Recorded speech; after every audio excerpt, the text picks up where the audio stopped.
Осмата вечер на македонскиот афоризам Кочани 2020, што беше планирана за 3 април, е откажана согласно препораките и мерките за заштита од коронавирусот. Годинава тема на конкурсот на која афористичарите ги испраќаа своите творби беше живот и смрт, а пристигнаа голем број дела од кои жири комисијата ги награди најдобрите тројца автори.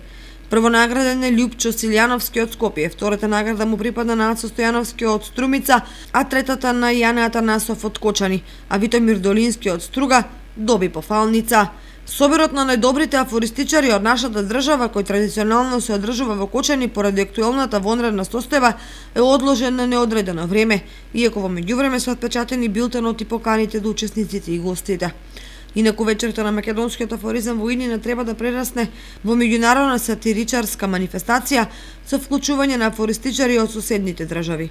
Но тоа ќе зависи од финансиската состојба и поддршката што ја добива Сдруженијето. Годинава, например, тоа не се најде на листата на проекти од програмата на Министерството за култура.